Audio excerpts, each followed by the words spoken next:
To learn more about how to critically engage and understand Western political philosophy and its attendant political and ethical systems, courses are available by the Quran Institute, which can be accessed via the link below in the description.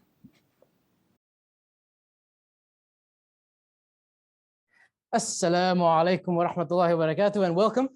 Are the speakers here with us today? Can you hear me now? Assalamu alaikum wa rahmatullahi wa barakatuh.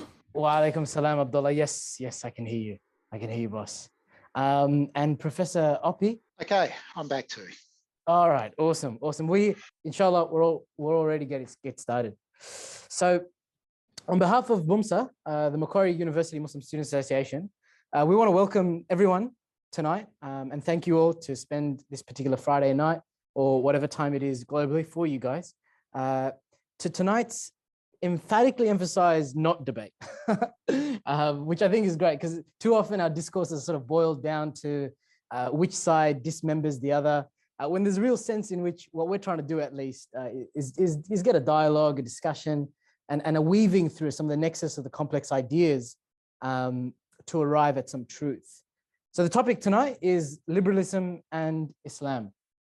That's the topic. And I think the importance of this topic is a little bit hard to underestimate because there's a real sense in which the traditional Muslim today has experienced the brunt of the expansionary liberal enlightenment project in both, I guess it's epistemic form for sure, but also there's also a sense in which there's a political and military expansion that Muslims have to contend with simultaneously.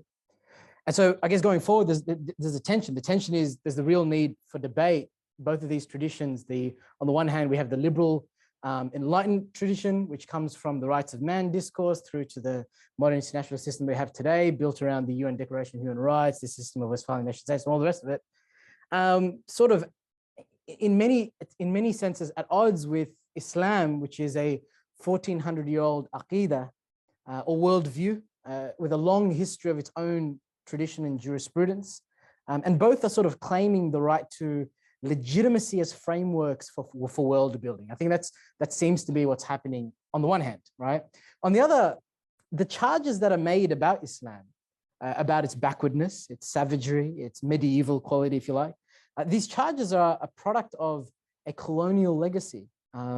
These are a product of a Orientalist worldview, and they're sort of part of an apparatus that has dislocated, dismembered, and sort of exported chaos to many parts of the Muslim world.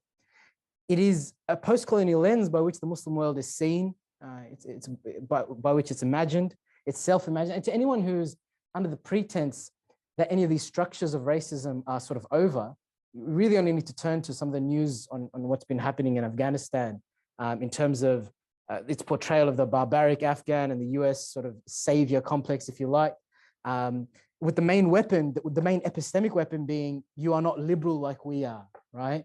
You are not enlightened like we are. And so it is our hope as part of the event committee, and I think everyone on board was sort of on the same page about this, that these discussions can cement an alternative vision for what it means to put competing worldviews on the table, a space that we can carve out for ourselves as human beings and interlocutors to engage on the front of ideas, right? With respect, courtesy, and a healthy commitment to sort of a pursuit of truth. So our two speakers tonight are Abdullah al Andalusi, there, who is joining us from the UK. Thank you so much for your time, brother Abdullah al Andalusi, and Professor Graham Oppy. Abdullah is an instructor for the Department of Occidentology at the Quran Institute, the TQI, and he's also a co-founder of the Muslim Debate Initiative. Dr. Graham Oppy is a professor of philosophy at Monash, a fellow of the Australian Academy of Humanities. He's one of the foundation editors of the Australasian Philosophical Review.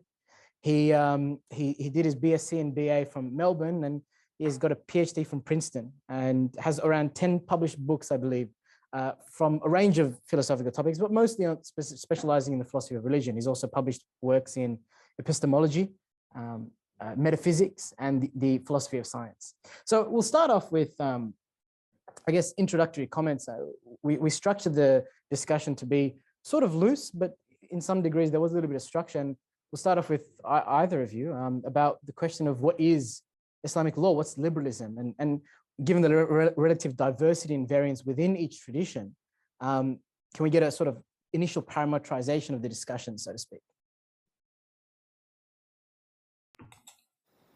So do you want to discuss both the definition of liberalism and Islamic law, or just? Yeah, I think just so we get a handle of the terms, yeah, for sure. And Abdullah, you can go first if that's all right, Professor. Yeah, I don't mind. I'm quite happy to say a few things, but I'm quite happy for Abdullah to go first as well. So. All right, Abdullah, floor is yours. Okay.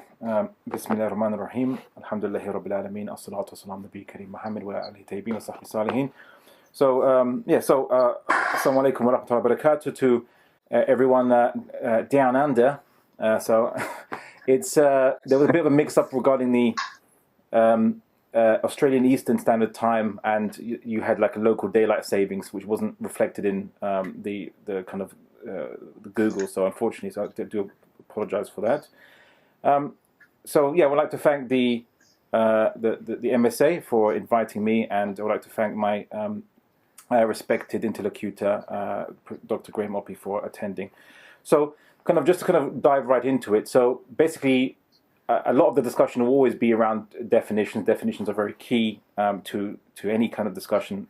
We need to have some kind of understanding or common ground of terms that before we can discuss what comes out, what flows out of those terms, and how it relates to the world today.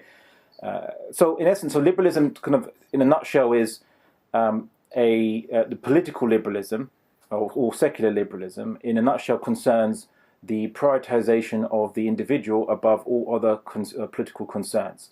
So the individual human being being the most important or most preeminent value over state, society, religion, or any other higher narratives. At least this is the official, you could say, or a particular stream of the definitions of liberalism. That's in theory. Some people might say in practice it means the harm principle, so that everyone should be allowed to do what they want by the state as long as they don't harm people, or people should be given. Another definition is people should be given as much rights as possible, as much freedoms as possible, up to the equal freedoms of other people. The key term is as much as possible, and there's a big discussion as to what that means, what is possible, and what is prudent as well. So that's kind of liberalism. Some might say that liberalism doesn't really offer any higher narrative. It's just a pragmatic means of organizing political societies in the presence of, let's say, competing ideas of what is good. Although many of the liberal thinkers did suggest what is good, or they tried to define it, because if the state is going to allow everyone to pursue what is good and make laws against what is bad, it needs to have its own definition of what is good and bad.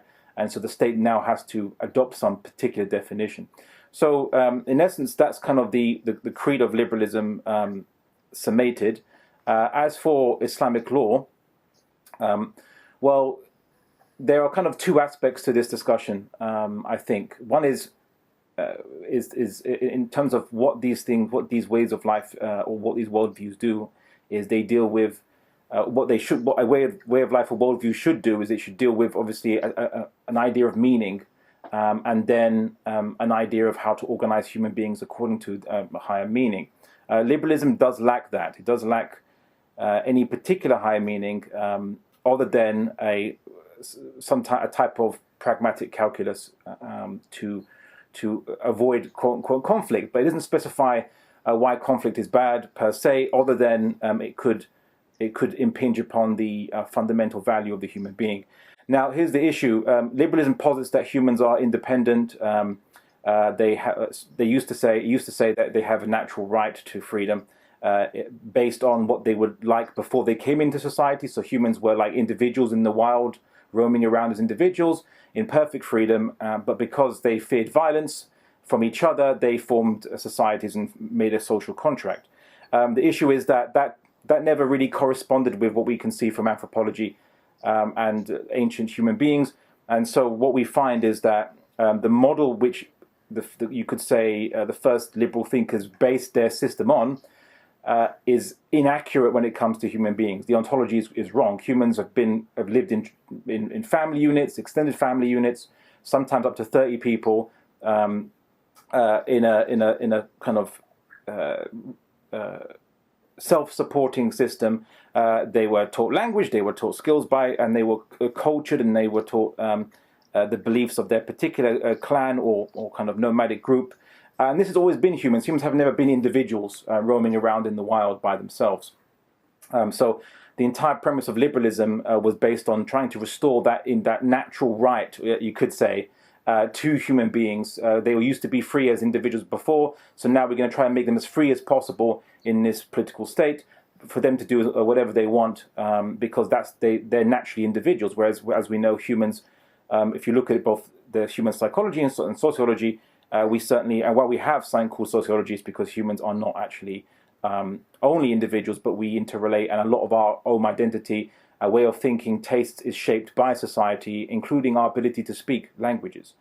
So that's the issue. That's the problem with the liberal ontology. The Islamic ontology is quite different, and I'll kind of summate Islam and Islamic law. The first aspect of Islamic law is it deals with meaning. There has to be a relation between the system and basically a higher understanding of the world, the cosmos. So the Islamic worldview upon which Islamic law emanates from states that all things exist in nature with natural regularities of their existence. We call these regularities laws. So everything in the universe has natural laws upon which it operates, by which it operates. Natural objects do not have the capacity to do other than their determined laws. And all objects that are in this universe, everything that exists in the universe, from the Islamic worldview, bears testament to the creator of the universe, and not only their existence, but also the behaviors that they have been determined with, i.e. the natural laws of their existence. They bear testimony to God as the creator of them, because God creates both these things and how they behave. So thus, the Islamic worldview views the purpose of all things to be manifestations of this aspect of God. Humans, as creatures whose bodies are material, do share the same purpose as everything else in this universe. However, we have a few attributes that other material things do not have. Namely, we are created with intellect and free will.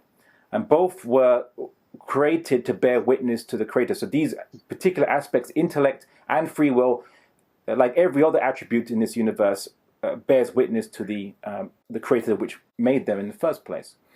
But how do they bear witness?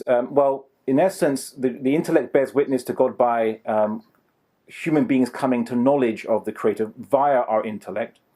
And the manifestation of the creator's creation of the free will can only come by the manifestation of the free will, i.e. making choices, which can only be done through voluntarily, in terms of our purpose, voluntarily making those choices. And our purpose in manifesting God through every aspect of our being means we have to use free will, and to make choices, but also to make choices to voluntarily submit to our natural law, something that everything else in the universe doesn't have that same purpose. It just submits to its natural law normally, whereas with us, we have to voluntarily submit to our natural law. Now, our natural law is what we apprehend as principles. The Quran describes man as being given dignity. What makes us dignified over animals and other things is that we can follow ideas and principles and not just following base motivations haphazardly triggered by our environment and instincts. So our choice rather in this life is to basically voluntarily submit to our natural law, to those higher principles which God has ordained for us, and over choosing the alternative path, which is more base motivations, which are triggered by accident and haphazard reality. Now, we have a choice to either make our intellect try to apprehend truth and knowledge. Of course, we can also have a choice to make our apprehend be slaves to our mercurial desires rather than any higher meaning. Our natural laws must be apprehended through the mind. They come in the form of revelation, of commands and duties from divine authority related to actions and mutual expectations of people towards each other. Some of these aspects are personal, some are transactional, and others are collective duties and targets that must be met. So this is how Islamic law now relates to higher meaning and the form it comes in. Now, what are the aims and measures of Islamic law? Islamic law considers humans to have a nature. In essence, you could say essentialism. So we have a particular nature with tendencies and needs. The aim isn't to repress any tendency or need, but to channel them such that human beings fulfill their innate nature without engaging in life choices that are self-defeating, self-destructive, or defeating or destructive to others. With regards to society, Islamic law isn't individualist, but neither is it collectivist. But somewhere between a kind of golden mean between the two. So Islamic law treats humans as both individuals with duties and concerns, but also because human beings have parts of our mind which are directed to social influence and engagement. For example, we have mirror neurons, which actually is kind of allows us to imitate, our parents when we're growing up, to imitate other human beings by actual action. Animals have it too. So there's part of us that actually is hardwired to be social in essence and to be affected by the external world other than ourselves. Islam looks at public opinion and public morals as real entities that must be infused with the higher meaning of life. This is because society, of which we have a word for it, is not just a social contract, but a conforming force that needs to be tempered by principles and not corrupted by individuals wishing to introduce or normalize new self-defeating or self-destructive customs and behaviors in society. And I'll kind of finish up with a narration from the Prophet Muhammad sallallahu alaihi wasallam, which I think is quite beautifully encapsulates this.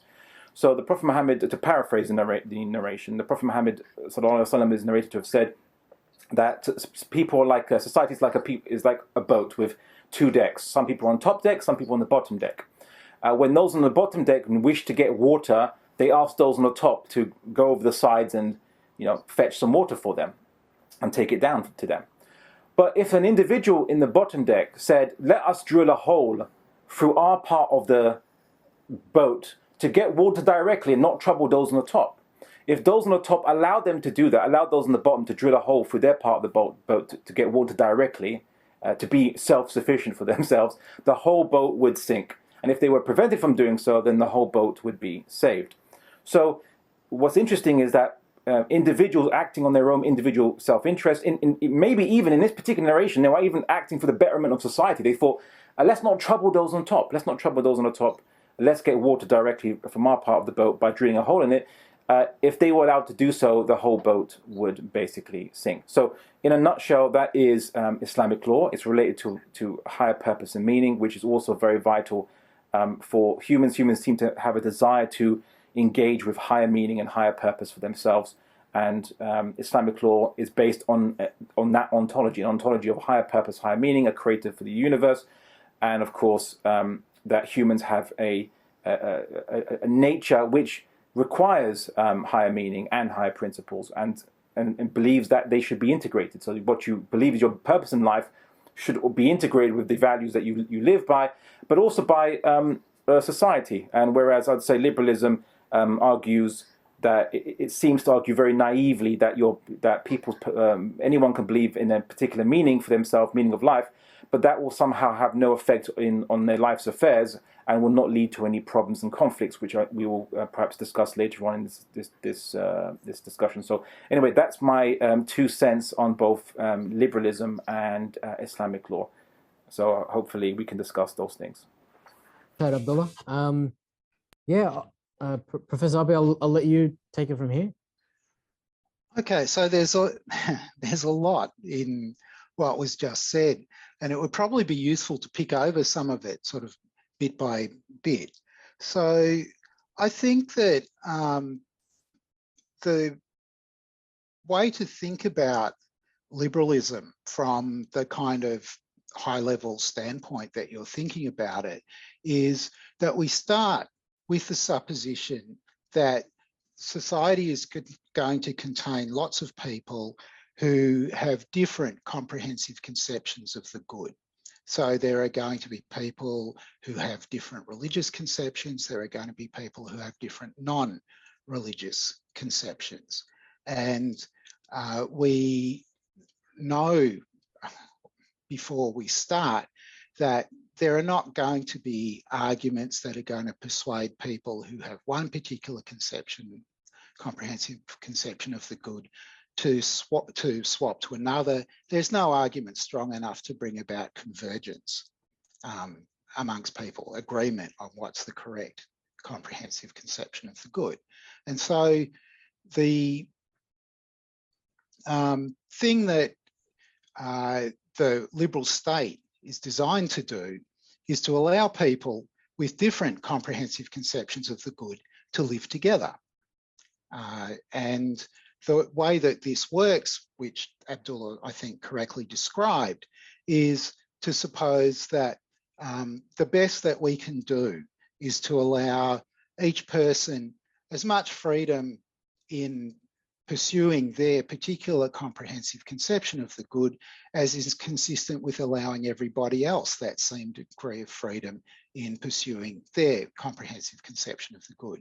Now, it's not the case either that this means that liberalism entails a kind of atomistic individualism or that it entails a kind of nihilism, right?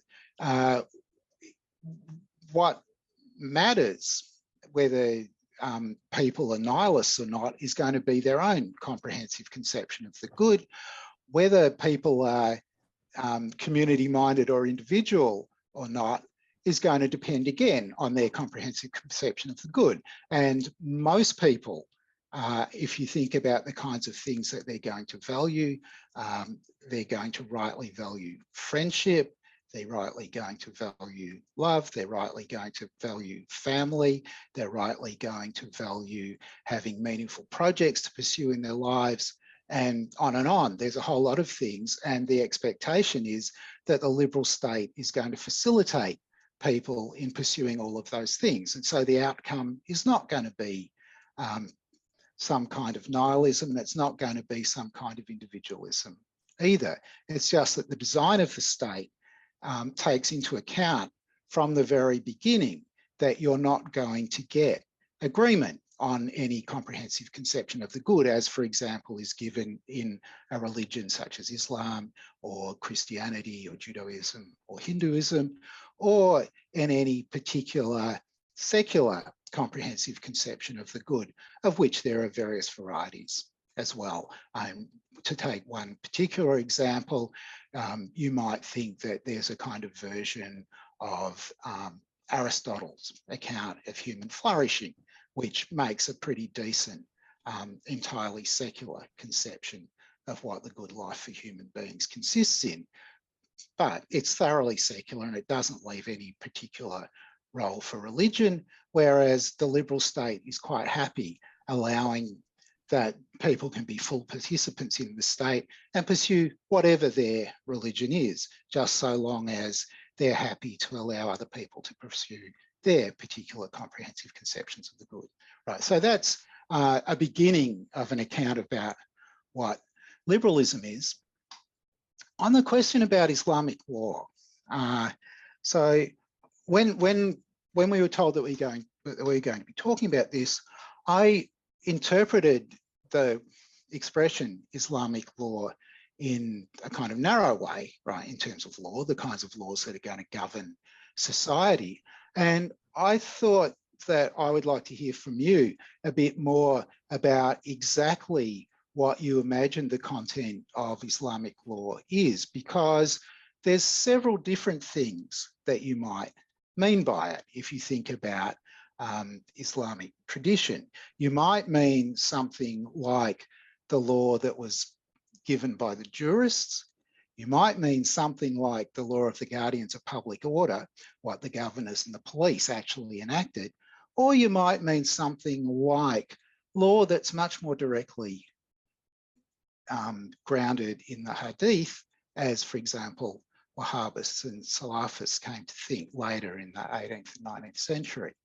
Right? And these are different and conflicting understandings of what Islamic law is. So maybe we can start, I mean, I'm prepared to say quite a bit more about this. Maybe if you want me to talk a bit longer, I can talk a bit more about my understanding of the law of the jurists.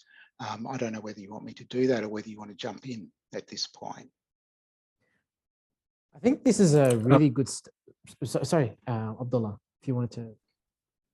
Oh no, sorry. I was going to say, please do maybe give a case study or something that you would like to. Okay. Um, So I will.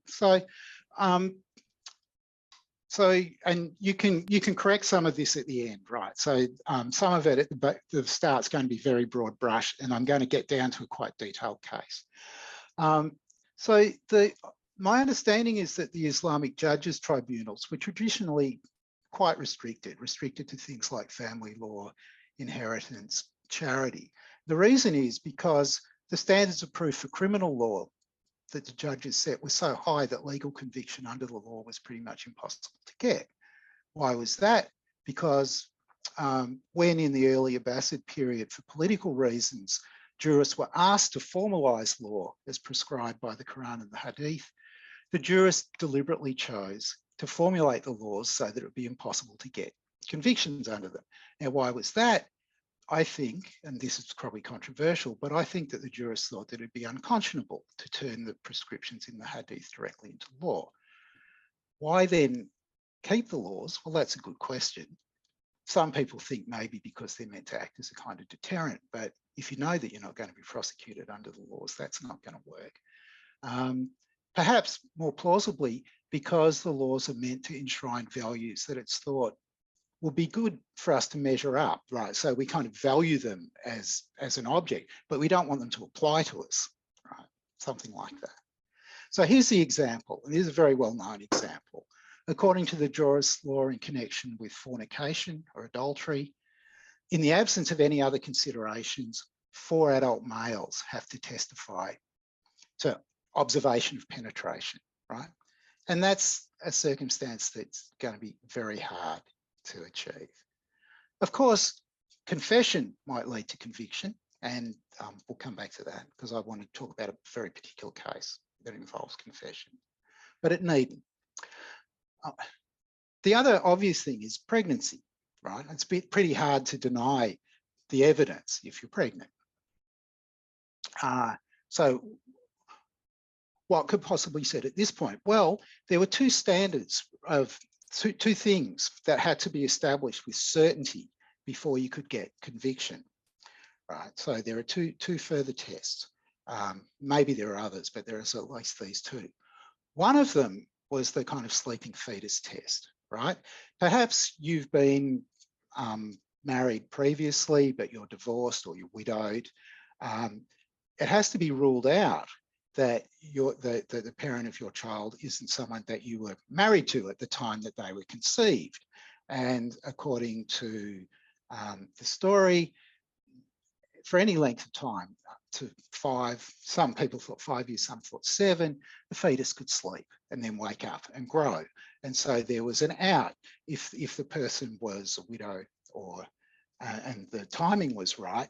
You couldn't establish beyond doubt that this wasn't a case of sleeping fetus, and so you couldn't get a conviction. Okay, now that's not going to work for people who've never been married, but the other out, and this one was much more, kind of worked much more comprehensively, was the kind of bathhouse, right? So if you had been to the baths, and the baths were quite common, the Muslim empire inherited the Roman Empire basically, and there were public baths everywhere, and everybody loved to go to the baths. And bathing was segregated. There'd be periods when the men would bathe and periods when women would bathe. If a woman went to the baths after the men had been there and somehow some semen had leaked into the water, the woman could be inseminated, and so you could acquire a child that way. In order to get a conviction, you have to rule out that that was the way in which the pregnancy had developed. And it was extraordinarily difficult to prove that you didn't have a case of bathhouse or sleeping fetus. Right. Now, I'll add one thing at this point before I talk about the particular case. In the 1530s, an Egyptian Muslim, I'm not exactly sure how to pronounce his name, it's something like al-Maliki, wrote, and I've got a translation from Marion Holmes Katz from her book, The Lineaments of Islam. He said, it's not known that stoning, based on the establishment of proof, has ever occurred in the history of Islam, right? And it's pretty clear that the intent of the jurors was that there should not be convictions under this law, and it's not the only law of that kind. Okay. Now you might think, I mean, some people listening might think, well, yeah, but that was a long time ago, and what's it got to do with the current day? So let's consider another case. I mean, an actual case, very recent one in Nigeria, the late 90s, early 2000s, the case of Amina Lawal. Right, so she's a northern Nigerian. In northern Nigeria in the late 90s, there was great enthusiasm to introduce Sharia law, and it was introduced. It happened that she got pregnant. She and her boyfriend went before the court, charged with adultery. Somewhat naively, she was up first. She confessed and was sentenced to death. Her boyfriend, who was up second, denied that he was involved, and so he was set free. And you can see how this is going to lead to a kind of interesting legal problem. Of course, independently, you may remember this. It produced it was a very well-known case. It produced outrage around the world from all kinds of awful people who are very strongly anti-Muslim, right? And I'm not interested in that part of the story. What I'm interested in is what happened. Right? So there were 2 more trials, right? So she went back to the court 2 more times. The first time when she went back, the thing of substance that happened was that they asked her about her boyfriend. Is he the father? And she replied, he denied it in court, so no. That was her reply. And so now there's a question about who is the father, right? That's obviously arisen at this point because it's not him and they don't have another candidate. When it goes back to court the 3rd time, the decision is reached that there'd been a violation of proper procedure in the arriving at the verdict in the initial case, that she was guilty when all they had was her confession. And you know why that is, because they hadn't ruled out other possibilities, the bathhouse possibility, and this, although it wasn't relevant in this case, the sleeping fetus possibility. And so the case was dismissed and she was allowed to go free. Right, now that's in about 2001, 2002. So this is an application of Sharia law that's still standing, and we're still using the same kinds of tests that were proposed by the jurists. Right, so that's one thing that you might mean when you say introducing Islamic law, is supposing that that kind of rule and that kind of judicial procedure should be introduced everywhere. So that's one thing that you might mean. A different thing that you might mean, so obviously back in the early Abbasid period, there was this difficulty. They'd asked the jurists to produce law, but it turned out that it was kind of not very useful as a penal code. And so there was a need to develop some alternative. And the development of that alternative was just left to what you might call the guardians of public order, the governors, the police, and so on. And I assume, though I'm not 100% sure about this, that there's just a code that grew up, and that it's the kind of civil code that you would expect a bureaucratic administration to have, and it deals with all kinds of matters relating to the law, because the law is very diverse, but it included criminal matters. And that's something else that you might mean by Islamic law. And you might be suggesting that the adoption of Islamic law should be to adopt that particular code. And the third thing, I'll be very brief about this, the third thing you might think is following, so I mean, the history here, again, you might contest this, but I think that I'm getting the history roughly right. Wahhabi had this sort of proposal that we should go back and ground Islamic law much more firmly in the very early part of Islam, in what's in the the Quran and what we can glean from the Hadith. And the reason why this proposal actually got picked up was because of something else that's kind of well known in Islam, that Islamic states are not supposed to make war with other Islamic states. But there's this convenient pretext that a state could use to declare war on other states if they could deem that they weren't really Islamic. And the idea here was to allege that the states that hadn't been grounding their law very directly in the Hadith were not properly Islamic. And so there's a different conception of Islamic law, again, a third one.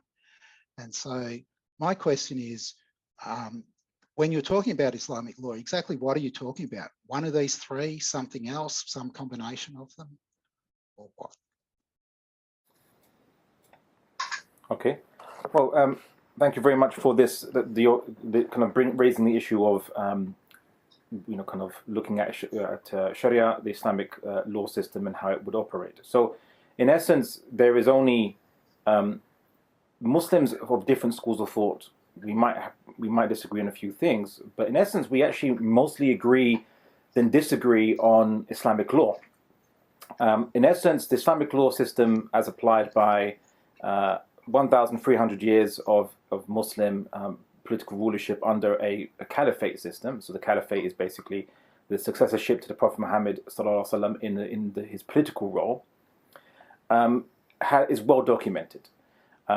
Yet we have different schools of thought in jurisprudence, which are all valid and are subject to discussion amongst Muslims, but they generally agree on the main basic things. So what you're describing is hudud, which is called the limits of God, and the limits of God upon society to prevent types of social corruption. Social corruption, to kind of give a definition of that, is humans aren't islands unto themselves. Humans are very suggestible, and humans actually can be coerced to conform to society, even if the law doesn't make them be coerced or to conform to society. So you have peer pressure, social pressure. It's why you have women in the West, for example, having high rates of bulimia and anorexia, body dysmorphia, because of peer pressure from unbounded, fashion magazines that can depict literally inhuman concepts of women, airbrushed, not actually what even the models on these pictures actually look like, airbrushed and changed, and then women feel they have to, in order to be valued by society, because these magazines have the ability to influence society and determine what is considered to be attractive, and because as human beings we want to conform to society, by and large, no matter how individualistic we might claim we are, women actually then feel unhappy about themselves, high rates of depression amongst women, and unhappy about their own bodies. Whereas if you were to point to any platonic form of women's body, like what is the platonic form? What is the standard woman's body upon which everything should be measured by? In nature, there is none, right? Because every woman is equally a woman, right? In essence, but the fashion magazines have been able to determine now, no, this is what is the quote-unquote platonic form of women's bodies, and now we want to conform to that. That's just one example I'm going to be bringing up today. There's many others, but the issue is this. Islamic law understands the need for law in the first place, and this might be very obvious, but humans are not all the same. Right? Some are more intelligent than others, some are physically stronger than others, some have better immune systems than others, as COVID illustrates to us, or better able to deal with COVID in particular. However, if you were to put a whole bunch of people in society and just say, right, well, the law's going to treat you all the same, so have at it, and you can all enjoy equal, unfettered access to resources, to opportunities, to happiness, where it depends on environmental context, like where you live or what have you. Humans aren't going to, the outcomes aren't always going to be the same. In fact, they're mostly going to be not the same, and many people are going to be manipulating other people. So in Islam, we view this as the strong oppressing the weak, in essence. We kind of say that we have a concept in Islamic law to prevent the strong from oppressing the weak is a very key aspect of Islamic law. Now, for what you described in these particular cases, yeah, of course, the hudud laws, the laws of the limits of God, the threshold, the evidentiary threshold is high, deliberately so. It is actually meant to function as a deterrent mostly because of that evidentiary high kind of level. However, it can be applied, and it was applied in the time of the Prophet Muhammad sallallahu alaihi wasallam. You asked me what model we look to. We look to the Medinan model, the model of the first Islamic state, which is the Prophet Muhammad sallallahu alaihi wasallam's Islamic state of Medina, and how he applied these laws. How he was the one who taught us to basically try to find a way out other than actually punishing someone. So if we can find any doubt in the evidence against someone when it comes to the hudud laws, then that is grounds for the non-applicability of that particular punishment on that individual. So the Prophet Muhammad sallallahu alaihi wasallam told us this. He also, because he told us about mercy. Mercy is a key aspect of Islamic law. It's not there just to punish every single perpetrator, but really it's there to prevent public corruption, where people go out into the public realm and commit acts of indecency and obscenity, and to normalize those things, and then create a public, an environment that then, in a way, forces, not by law, but by social compulsion, people to conform to those things. So young people today feel pressured to lose their virginity, for example.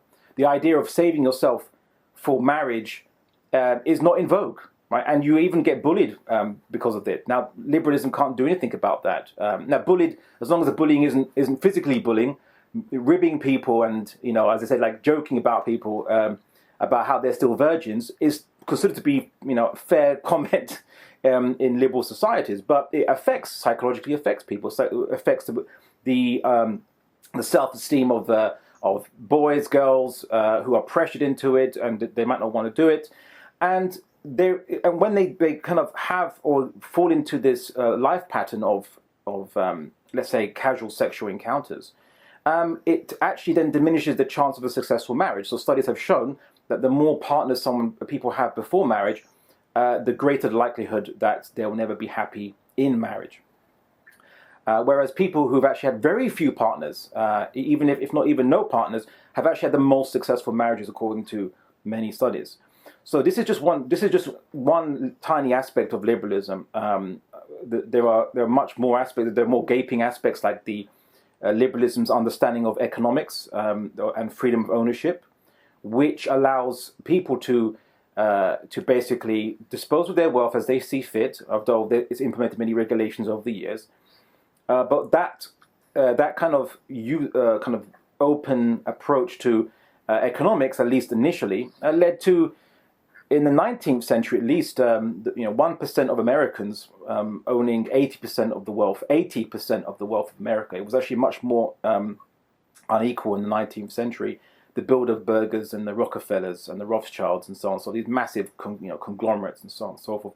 And that caused so much trouble, so much issues that they had to, in a way, revamp liberalism. Classical liberalism failed, and they revamped it to social liberalism, or the modern liberalism that we have today, which is much more hands-on, it's much more regulatory, and the state starts having ideas of positive freedom based on a conception of what human good should look like. So now the state starts to adopt particular ideas of what is human good, whether it's utilitarian, social idealism. I think has had the day idea of the purpose of individuals is self-realization. The state must facilitate individual flourishing or individual self-realization. But what does that even look like? It's just, what do you mean by self-realization? Well, then now the liberal state has to adopt certain ideas about what self-realization looks like. In France's case, self-realization looks like people who are free from religion so that they can be free to not follow religion. But the freedom from religion means that we have to create a society whereby people don't feel socially compelled to follow religion. And to do that, the French implemented these hijab bans and niqab bans in public, hijab bans in schools and at universities and in public institutions.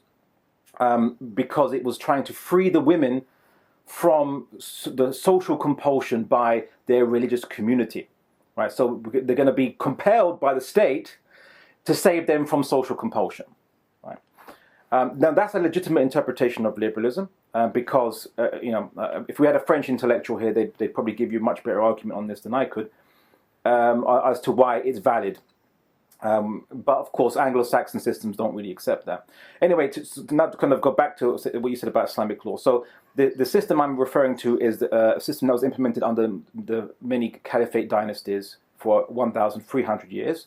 Very well-developed, sophisticated legal system with the aims of protecting people from self-destructive and self-defeating ideas that are being pushed in society, leading to human misery and depression, which is now such a ubiquitous modern phenomenon, which kind of highly correlates to Western countries today. Rates of depression, anxiety, and so on. I have some statistics that I can reference, but I don't think it's really disputable. Whereas in countries where they've did surveys or they've looked into mental health, maybe South America, much more family focused, the Catholic Church is a bit more, you could say, meddling in society. Not saying that they're a force for good necessarily, but the society is more religious conscious, I suppose, even though it is under a secular type system. But the Catholic Church has a bit more influence, you could say, in that society. As well as in Muslim countries, we see rates of depression and anxiety far less. Again, I'm not saying any particular Muslim country is a paragon of Islamic law. Currently today, Muslim world is a product of colonialism, and so the systems are mostly secular by and large. However, what we do see is that Islamic law aims to protect people so that they can actually live according to their purpose if they so choose. As for your other things that you mentioned, I'll kind of just want to briefly respond. You said that people have different beliefs, and there's no points of convergence that people that you can make in society. You can't make everyone agree on their meaning, the idea of good, purpose in life, and so on and so forth. That's correct. You can't. You can't make people even agree that the Earth is round. Right? However, in Western political philosophy, as I'm sure you're very aware, you can't make people agree on anything there either. In fact, I think there's a common joke about liberal political philosophers, which is that liberals don't agree on anything except the name, right? Liberalism. So they say, we all believe in liberalism, but they don't agree actually as to what it even means or how it is interpreted. There is no holy book which at least limits the possible interpretations that you can have of liberalism. So, for example, in the Western political philosophy, the idea of what does equality mean? Abdullah, I might have to just remind you probably another minute or two, just in the interest of time, because we do have a lot to cover ground, and we want to get to question and answers. There's a lot of question and answers in the audience. We welcome the audience to put in their questions, and we will definitely get to them. But yeah, just maybe 1 or 2 more minutes. Okay, sure, no problem. So Western history is replete with bloody revolutions and cold wars, which involved a lot of proxy hot wars, just on the idea of what is equality between individuals. What does equality mean between individuals? You might know it as Marxism, socialism, classical liberalism, social liberalism. We have neo-Marxism, we have post-Marxism. We have concepts that would argue that because of the idea of equality, which we all meant to believe in as liberals, which I'm not a liberal, but I'm saying they will say, as we're all meant to believe in equality, they'll say that, let's say Australia, for example, your national language being English is actually against equality because you're prioritizing you're giving preeminence and privilege to the language of one ethnic group, let's say ostensibly historically originated ethnic group over other ethnic groups. If you use gender pronouns, you're giving this is not equal to those people who might not want to identify with any particular agenda. You're actually kind of pigeonholing them into a particular agenda, and the gender itself involves discriminatory treatment, and so therefore it is a social construct. It should be abolished, or at least should be understood as a voluntary identity not something that the state should impose and should not come with any social expectations with it. But these are minor things. Of course, how wealth is distributed is the biggest issue with liberalism. Some people say that, well, it's a common saying, possession is 9/10 of the law. And when it comes to the freedom of ownership, that what we call capitalism in liberal societies, there's massive disagreements as to how wealth should be distributed, if it should be distributed at all. And this has led to wars and revolutions throughout the world in every state that has ever applied kind of Western Enlightenment political philosophy or liberal political philosophy. So those are kind of issues I wanted to raise. So the question is, where do we reach a convergence? How do we make convergence in liberal societies where there is disagreements on what it means to be equal, what it means to be free, what is the role of the state, and how much reach should the state have? Every aspect is disagreed with, and many of these disagreements, if not most of them, have been backed by people willing to be violent to defend their concept of justice, their concept of liberalism, or at least you could say general liberal philosophies from the Enlightenment. So that would be my initial comments and thoughts on that. Okay, so I should say something about liberalism, I guess, at this point and the way that I'm thinking about it. Some of it will fit with things that you've said and some of it doesn't really. So I think that the way to, a really good way to understand liberalism is to think about the history of a particular country like Britain and look at England and look at the way that liberalism developed. And I guess the kind of a foundational moment is going to be the overthrow of religious conformity. So the end of the wars of religion around the time of the Treaty of Westphalia. And the idea that religion, it's just a mistake to let there be a state religion. So that's going to be a commitment that pretty much all liberals share.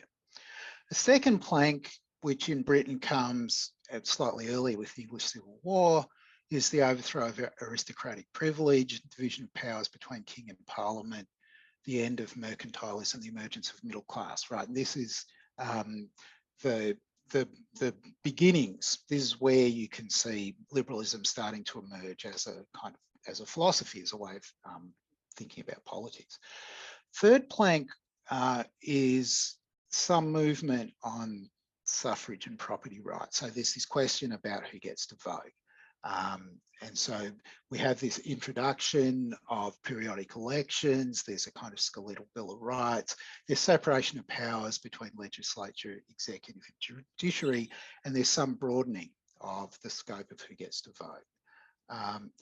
Once we get to the next bit, which in the beginning looked one way, and then later this kind of plank keeps changing, and this is related to the point that you were making about the many different liberalisms. The reason is because of historical recognition of unsatisfactoriness of different things. So initially, there was so you find this in someone like Adam Smith to a pretty large extent. There's a commitment to laissez-faire economics and a minimal state. Right? The idea is the government provides just what individuals and markets can't provide. And that's a kind of classical kind of liberalism. And so what you get is guarantees of certain freedoms like religion, freedom of speech, freedom of press, freedom of assembly, and not much more. But if you know your British history, the 1820s and 1830s were a pretty grim time. There were lots of problems due to inequality. Something else that you mentioned, things like poverty, depression, despotism. So what replaced the kind of view about the minimal state was development of government programs to address poverty, disease, ignorance, and discrimination. So you get various functions that are taken over by the state to try to improve the welfare of people. You shouldn't think of the development of government programs to address poverty, disease, ignorance, discrimination, and so on as central planning. right? They're rather kind of supplementation or correction. So this is the era of trade unions, social services, progressive taxation, the introduction of estate and death taxes, and a whole lot of things like that. And that takes us up kind of to the First War. Roughly the period between the wars, so including the two wars and the Great Depression, led to a recognition in many quarters that you're going to need something like rational economic planning and a whole lot more welfare. And so you get the introduction of pensions, unemployment benefits, national health, a whole lot of things like that. Unfortunately, from the point of view of some liberals, the next historical development from the 1970s saw a kind of stagnation in debt and led to a return to the kind of more conservative libertarian approaches that you saw right at the beginning. Now, liberals divide on where they stand with respect to the planks that go from very minimal state to very large welfare state. And the kinds of criticisms that you can make are going to be very different depending upon where the liberals sit. My own view will sit maybe not even on the sixth plank, but somewhat further out than that. I think that the state has a great deal of responsibility with respect to welfare, but that's all about providing the conditions that make it possible for people to realise whatever are their comprehensive conceptions of the good. And it's perfectly consistent with liberalism that you have a very welfarist state, but you also have a commitment to the kind of foundational things that were mentioned at the beginning, so separation of church and state, and freedoms of speech, press, assembly, and so forth. Sure. May I just mention very briefly that you said that liberals kind of share the idea that you shouldn't have a state religion. I think you know the situation of Britain, basically.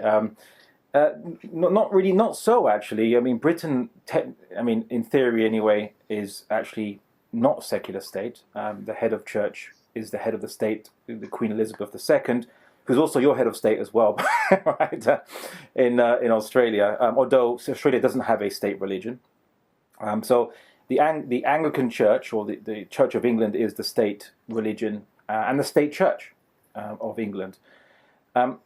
Now, interestingly enough, Britain, this is a bit of a quirk of Britain, Britain viewed that the Church of England was necessary for freedom, for plurality of religious beliefs in England. How so? Because they had this paranoia about Catholics taking over Britain for many centuries. And what it was argued to give Catholics emancipation, or you could say equality in the 19th century, was because it was argued that we don't have to worry about Catholics. They'll never be able to take over because our church is an established church, the Church of England, and that is a protection against Catholics. It's like how Israel has this state, it makes this law about the state of Israel law, which says that Israel will be a Jewish nation state, even though it has citizens who are meant to be equal citizens who are not Jewish. Right? So the argument was from those right-wingers who made that law in Israel was that this is actually to protect Israel's Jewish ethno-nationalist character. Likewise in Britain, having a state church being Anglican was to protect against those wayward Catholics and and popery, as they say, right? So liberalism actually doesn't really specify in particular. I mean, secularism isn't strictly necessary for liberalism. It's more the actual the equations you use for the system rather than the actual structure itself per se. But to kind of highlight a point, which is when the world has difference of opinion, people have different ways of life, different religions, and Islam doesn't envision itself as something that must make everybody be under Islamic law. By the way, this is actually a misconception. Christians and Jews, for example, who lived in the Middle East, they could drink wine in their religion. Obviously, we believe alcohol is an intoxicant, and obviously we are prohibited from drinking it and also from permitting it to Muslims. But Christians and Jews don't believe that wine is wrong for themselves. They were allowed to drink it in Islamic lands. Christians could eat pork. There was even pig farms in significant ones in Islamic Iraq in the 10th century. There was a scholar that was walking in the countryside and noticed that there was pig farms. Like, what's going on? Oh, this is a Christian area, and that was like understood to be the case. That Christians eat pigs, we don't, but they do. So what's going on here? I would say that Islam actually manages plurality better than liberalism, because the point of Islamic law is to obviously help Muslims have a conducive environment to their human nature to fulfill their purpose in life. But for those who don't believe in the Islamic purpose of life, Islamic law, while it might underpin the security of the lands and the state, and hence will prevent robbers and invading armies and things like that, it's not there to make Jews and Christians and Zoroastrians and others better Jews, Christians, or Muslims, Zoroastrians, or make them better Muslims because they're not Muslim. So in Islam, Christians and Jews could actually have their own law courts, their own, in some cases, even their own police and semi-autonomous areas where they're free to come and go from it, but these areas were basically under their own jurisdiction, basically, guaranteed by the Caliphate's protection.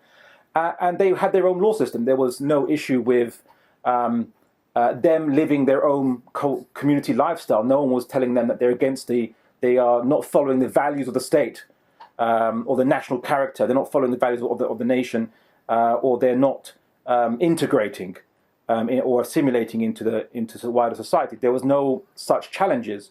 In liberal societies, however, the idea of a one law for all sounds very laudable at first.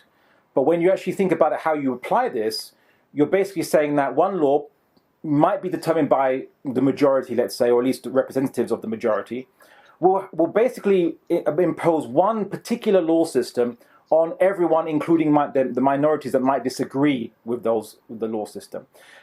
And it might basically, that can involve a form of intolerance, where communities are told that you can't do these certain practices because it doesn't conform with the law of this country.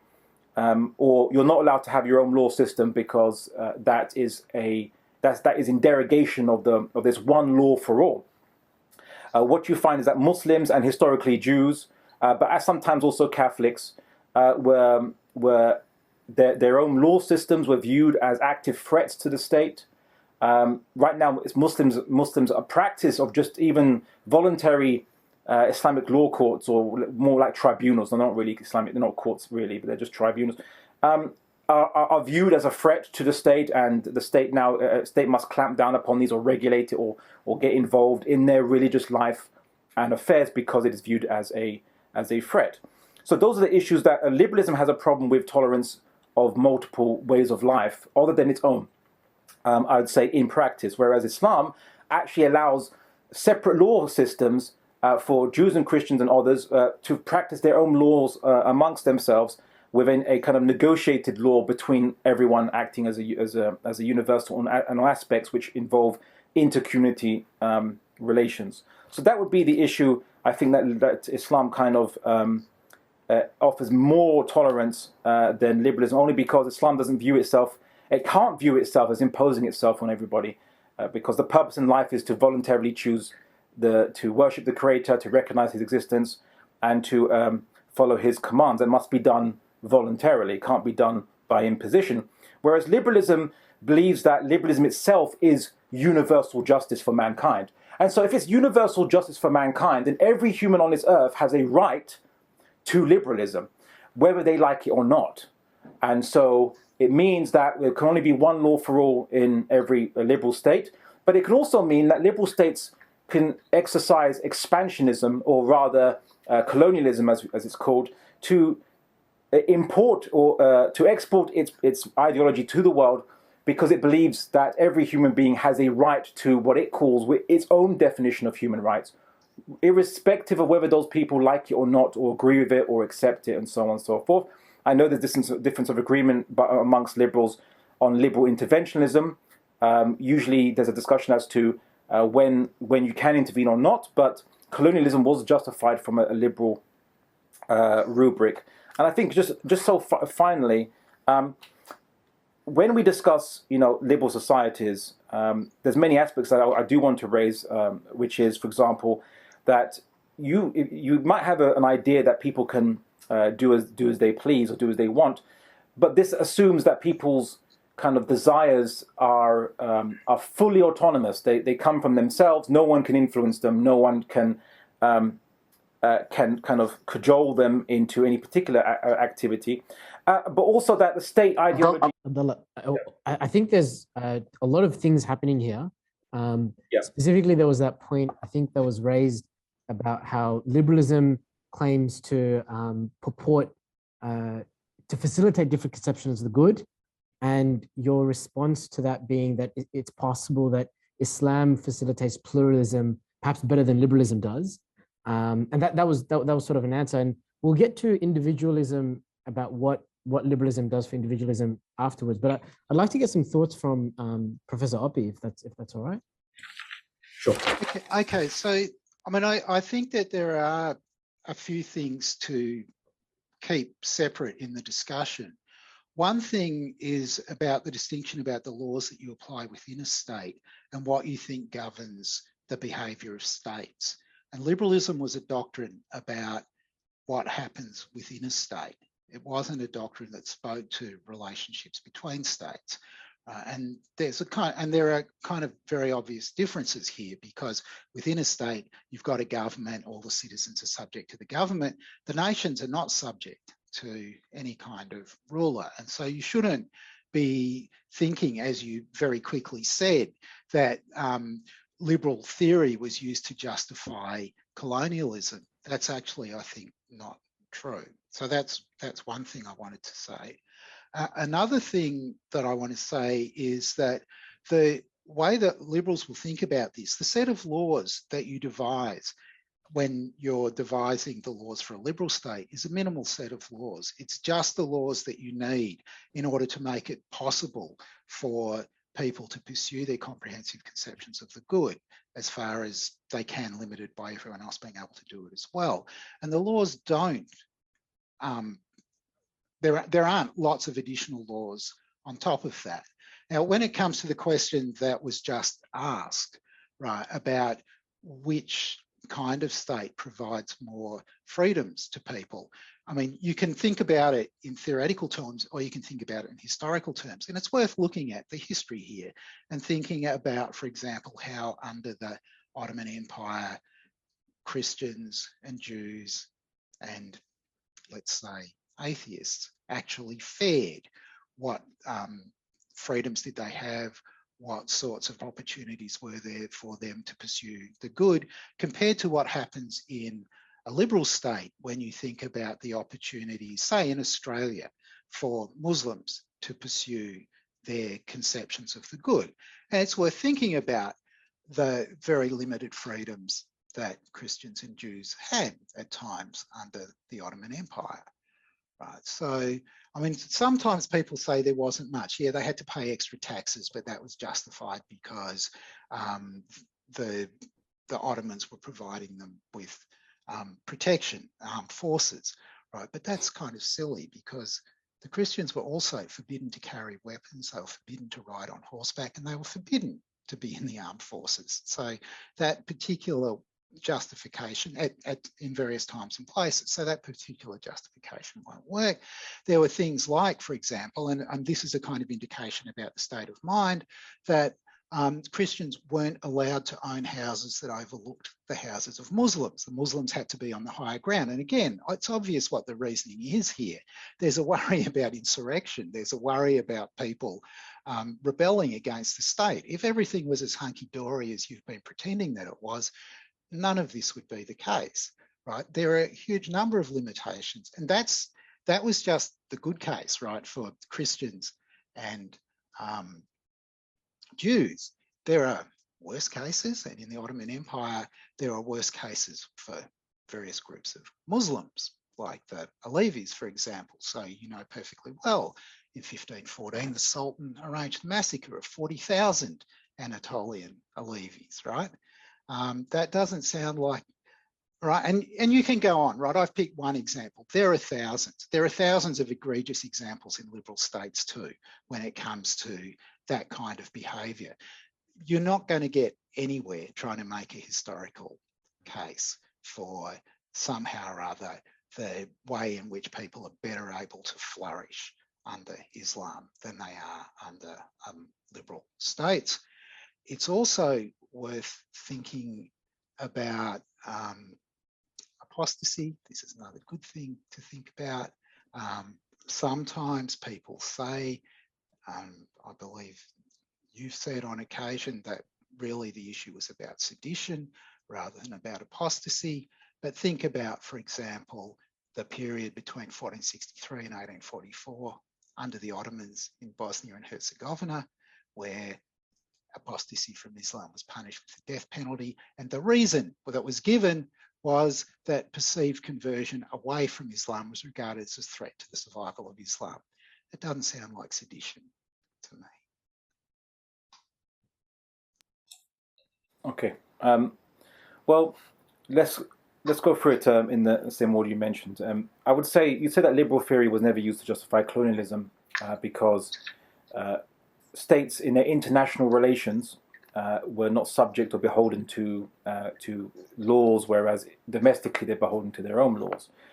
I think I would disagree. John Stuart Mill, he wrote many tracts about how colonialism can be justified and why it's a good thing. And he talked about what can motivate and what should be the policy of liberal states concerning foreign relations with quote unquote barbaric nations. And it didn't require that barbaric nations attack first, but rather that eventually they will have to be subdued and they will have to be controlled with an iron fist until they are able to be improved by intellectual discussion, i.e., he viewed it as if they adopt liberalism, then they can be independent and autonomous, and they've reached maturity. Now, the thing is this, that when any state goes to war, the state has to explain to its people why it's going to war. It can't just say, hey, we're going for money, we're going for wealth or fame. The people just wouldn't accept, especially in representative systems whereby political parties want to get re-elected. So they make excuses like, or that they have to give some justification that the people will accept at the very least, whether it be civilizing the natives. We're doing it for their own good, we're educating them for their own good, we have to go over there and give them superior enlightened values. The domestic policies in these colonial states were justified and even explained based on liberal models of liberal missions to states which are viewed as not liberal, which is they are in states of backwardness. When they went to India, for example, made these arguments about changing the education system, or to better to give Western books and Western philosophy in order for the natives to basically be educated, because their own books are basically or their own rude lights, quote unquote, i.e. their own books are insufficient to give them some kind of enlightenment. This is also Lord Cromer was saying this in Egypt. So liberal theory has been used to justify colonialism, very much so. Tocqueville discusses this, as well as many others. Today we know this as liberal interventionism of a different kind. So it'll be spreading democracy, might be what they will say today. Not just weapons of mass destruction, trying to locate them, but spreading democracy for its own sake is also a key argument. Or spreading freedom was also used to justify the war in Afghanistan, which is now obviously completely failed from the Western perspective of trying to change and impose a foreign system upon the people.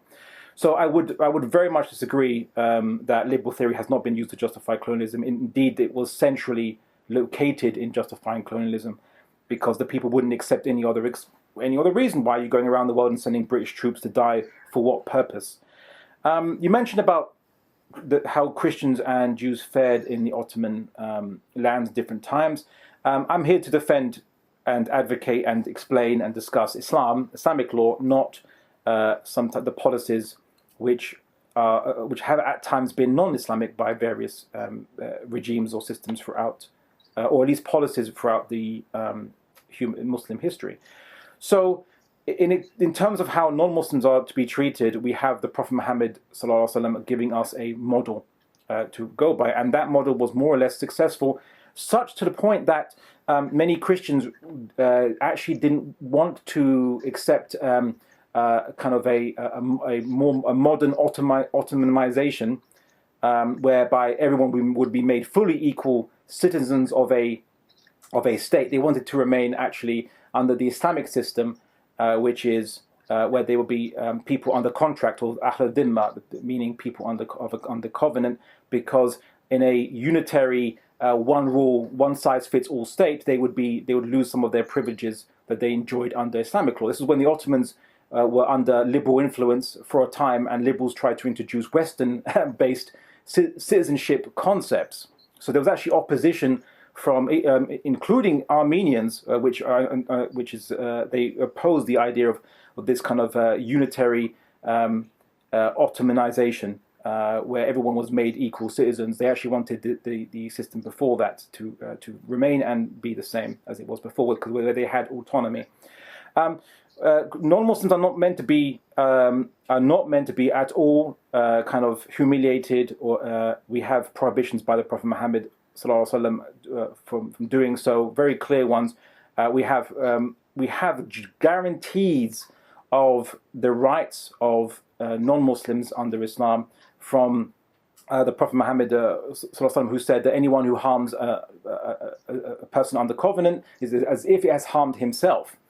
Also, with that, we're not allowed to humiliate or to take anything from them without their consent. We have this explicitly mentioned in the narrations by the Prophet Muhammad sallallahu alaihi wasallam. So, not even to humiliate or to make them to kind of mistreat them at all whatsoever, and they enjoy their right to their religion, to their way of life, and to live it more fully than they could in a liberal state, which might make certain criticisms. For example, in England, we had a case of, especially with a Christian preacher, who merely was arguing against, I think, lesbianism. He was doing some street preaching, and he was making argument against lesbianism, and he was arrested for hate speech in the UK. And he was just preaching the Bible from his perspective. I mean, I could mention France, but I don't want to press too much on France, because France is one case, only one particular case. But in the West, merely advocating religious positions could be viewed as preaching intolerance or hate speech, even though these are positions which are based on religious books. There's people just preaching their religion, calling to their own rival way of life. It could be seen as offensive. The West does have limitations on free speech, as you know, and it also has means to control people's speech beyond just laws. So in England, there was a variety of policies implemented by the British government against Muslims in the UK, where it was kind of banning Muslim groups from attending or being able to use hall facilities to have rallies or gatherings, to harass and interdict Muslim charities, so that Muslim charities, their operations are either disrupted, or they don't get charity status. They're not allowed charity status in the first place. And the ideas of what is extremism, which is a subjective term, was used to kind of limit and measure kind of social acceptability of Muslim organizations or Muslim speakers. We know that in America, during the issue of the Cold War, there was the Macquarie era, but also there was interdiction by the state against kind of black nationalist movements or even civil rights movements in the United States of America, which was done ostensibly by government agencies, which can make life difficult for what they deem to be people who are social undesirables, quote unquote. So there's a lot of policies that the kind of Western governments do implement, and when it is discussed as to whether it is valid to implement those policies, the kind of response is always ostensibly that people who are not liberal can't really get the benefit of liberal protection if they themselves, if they were in power, would not be liberal themselves. This was a actual kind of ruling by the European Court of Human Rights on the issue of the hijab ban, and when at one point in time when Turkey was banning hijabs too. The European Court of Human Rights actually went on the side of the arguments made by these respective countries that, in essence, the principles of secularism can be defended by such policies. There was Germany banned the right to assembly of an Islamic group in Germany, and that was defended on the grounds that the Islamic group wasn't democratic and therefore shouldn't enjoy democratic protections. So these are the kind of issues which lead to, should we say, a coloured past when it comes to how liberalism is interpreted to give tolerance to other people. We see that also there's other issues. For example, there's bans on halal and kosher slaughter of meat because of the concepts of what is animal welfare has to be in an interpretation of animal welfare being applied on Jewish communities, on Muslim communities. They did try to, in Germany, they tried to ban circumcision amongst Muslim communities, and it was only saved by the Jewish community coming out and saying that this will affect us as well, and this is like, are you trying to limit Jewish practices in Germany? And so then that was relented upon. But the argument that, well, if we're all against female genital mutilation, it is argued that male circumcision in Jewish communities and Muslim communities, the argument is, but is that not male genital mutilation, and should we not then equally be against that? That's the argument that was used to justify interference and intolerance of religious practices by communities, and that's just some examples. You mentioned apostasy, the apostasy laws, or should we say the laws of irtidad, or against sedition or being renegade. That's a different discussion, but in essence, from the Islamic perspective, Islam just understands something about human nature that liberalism might overlook because of its commitment, its ideological commitments to certain formulas. It overlooks the fact that there is some humans can fundamentally destroy or corrupt the edifice of their own civilization, to the point that you create very dark chapters in human civilization due to these individuals rising to power. So, for example, liberalism has a tendency to sometimes collapse into fascism because of certain sociological but also ideological processes. The states do try to, the liberal approach to these, let's say, fascist and far right rising is to be wary, to use state harassment techniques to make life difficult for fascists or far right, but it's not always able to prevent them getting into government under a populist government and then implementing certain discriminatory measures against minorities.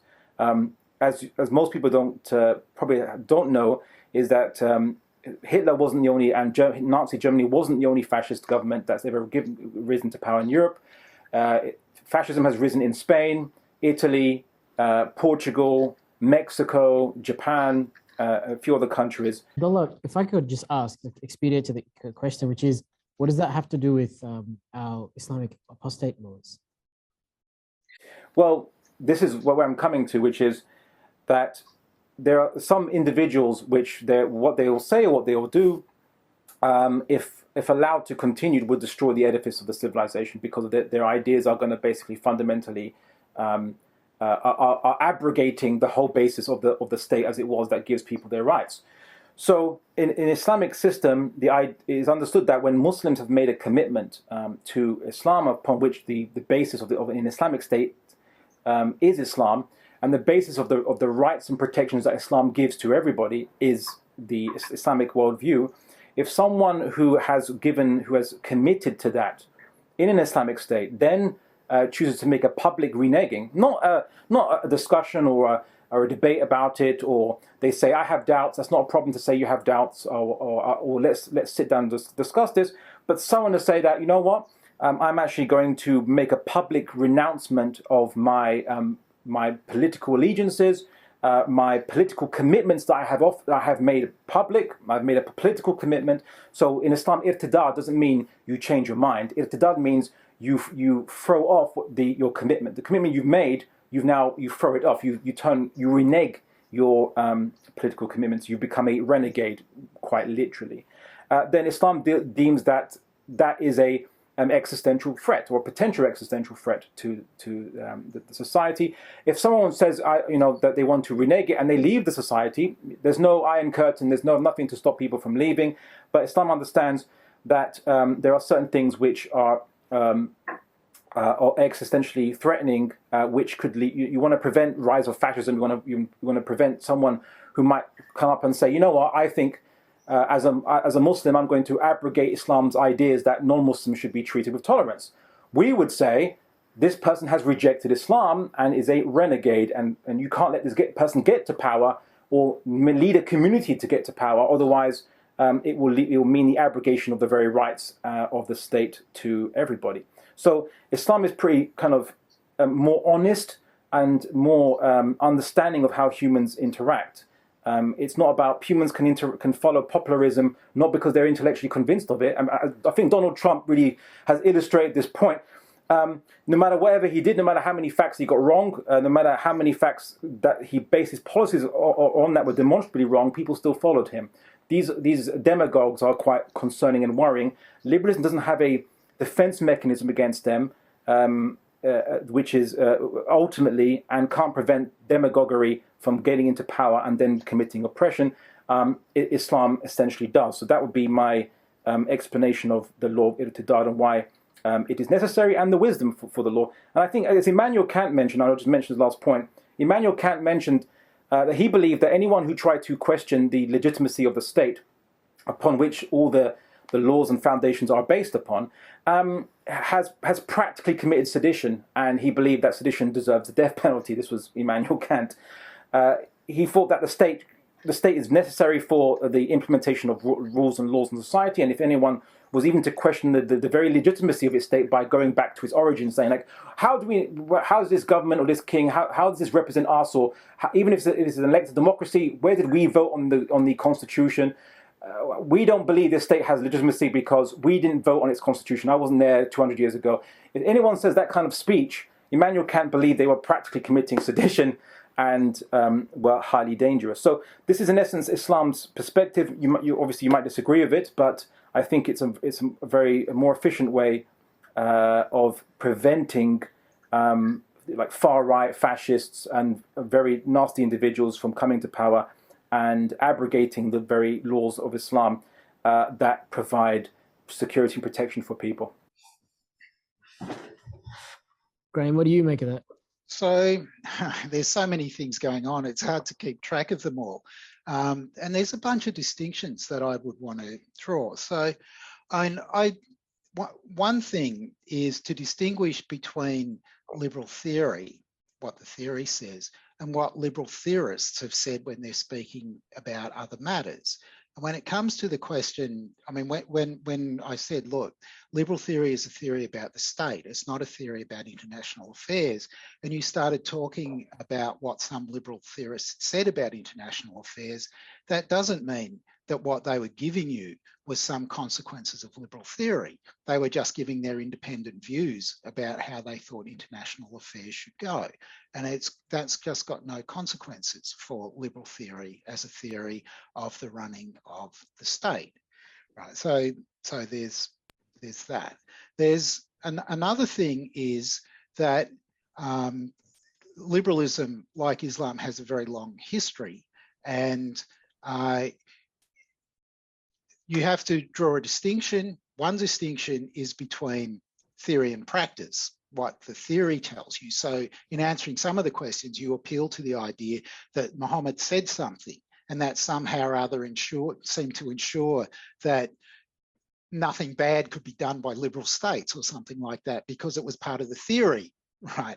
Not something that you could really explain as a concrete provision, right?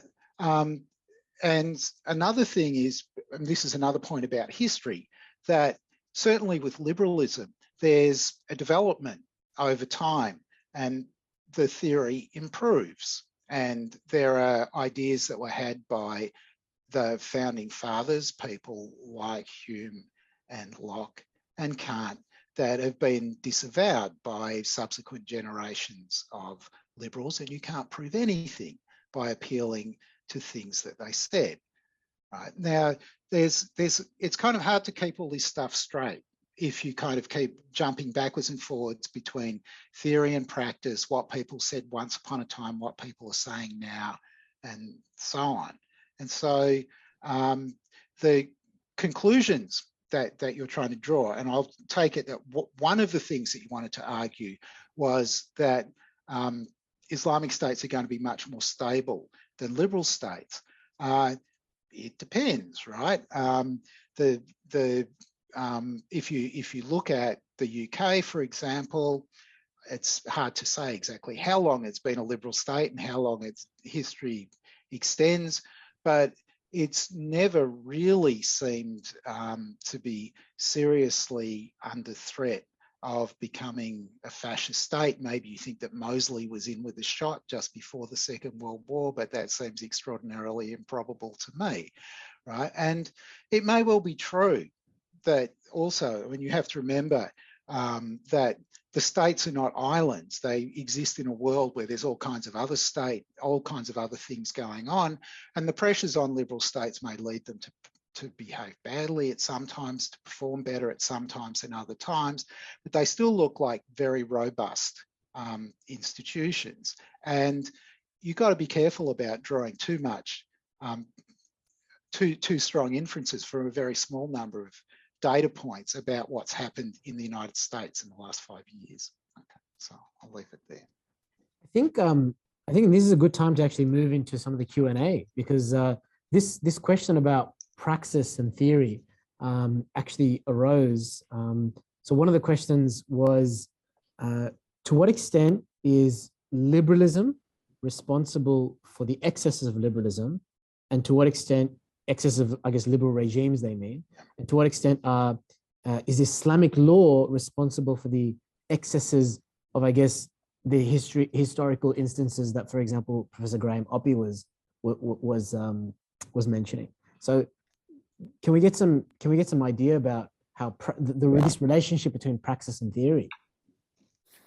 I think that's a very good point to raise. In fact, that's actually something I was going to raise in response. So the professor says quite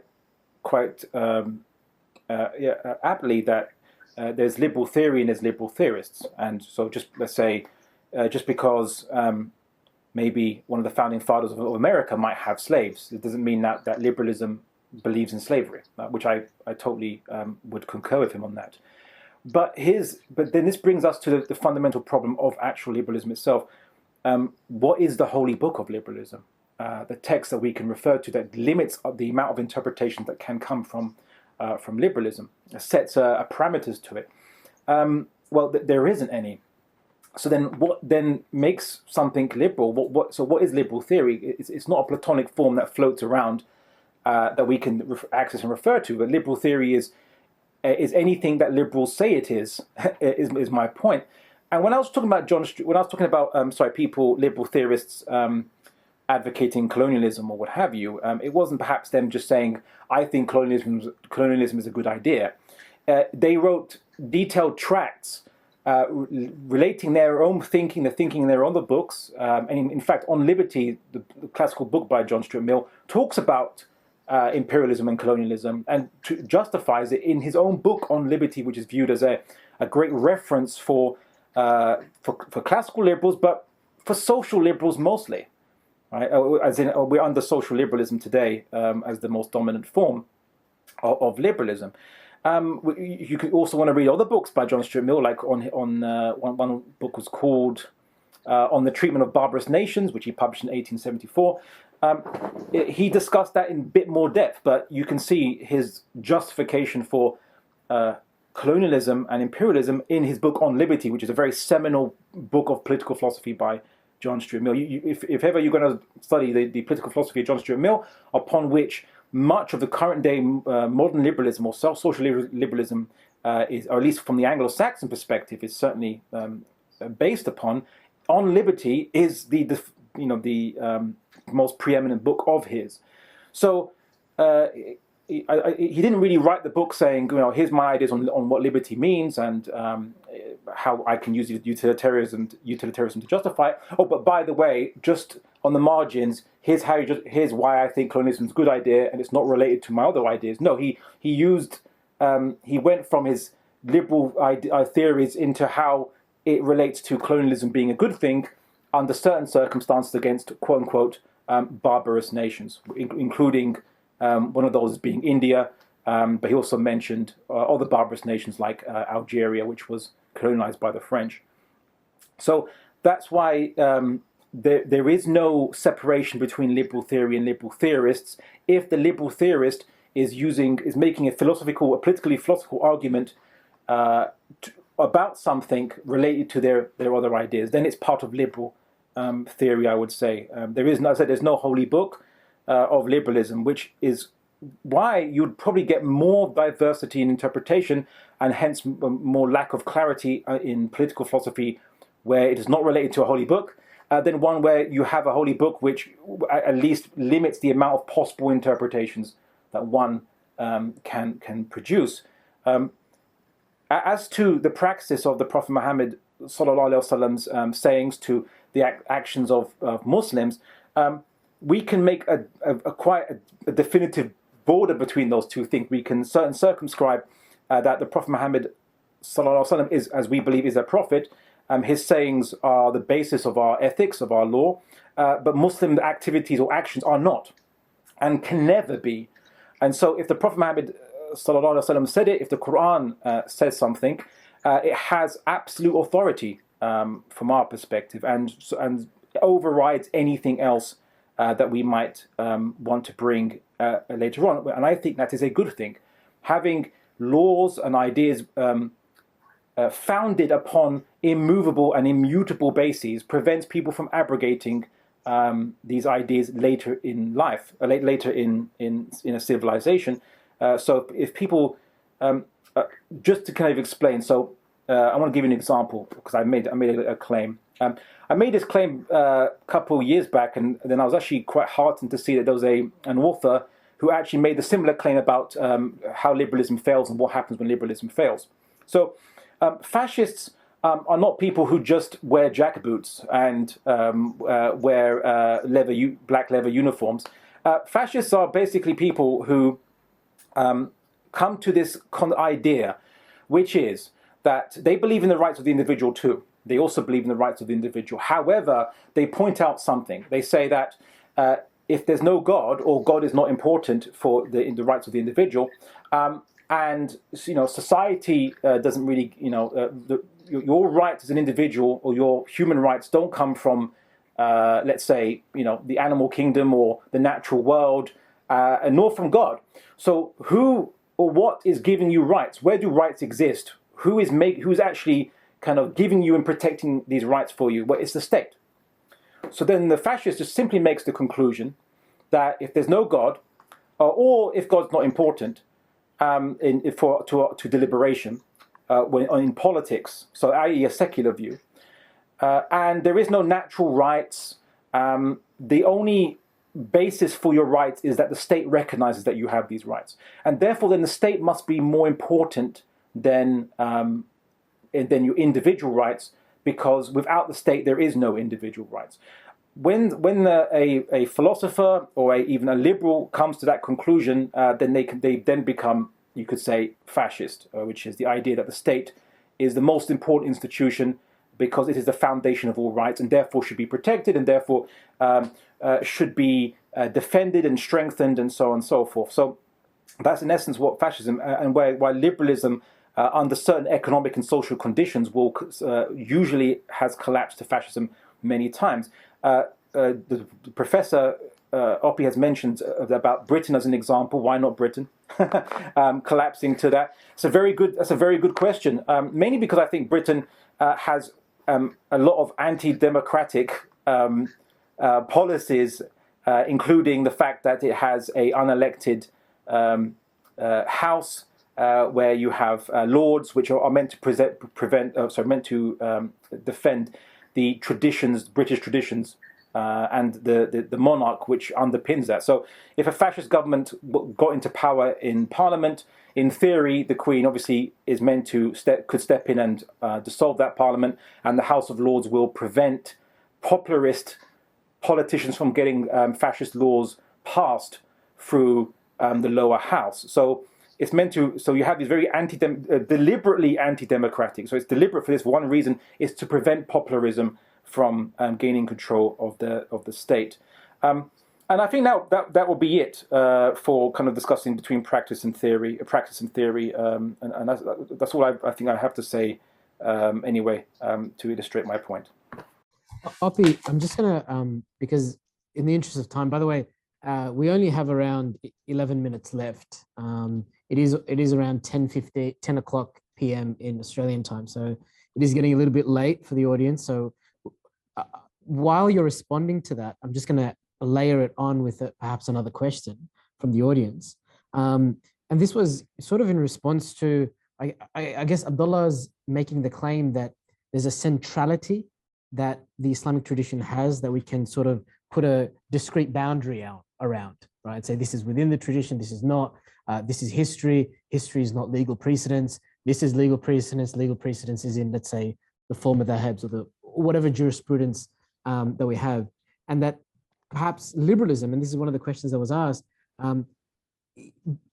is it true then that liberalism fails to have this first principles approach of creating a boundary by which it defines what is and isn't liberalism, and in failing to do so, carves open the space for, I guess, projects like the colonial project, which was to enlighten the rest of the world with a very Eurocentric vision of what it means to be the good, right? Because it's very possible that in the attempt of trying to create a society where all conceptions of good are allowed, in reality, once laws are actually written and in place, it is fundamentally one conception of good that is put forward as criminal law, as legal law, as economic law versus another, right?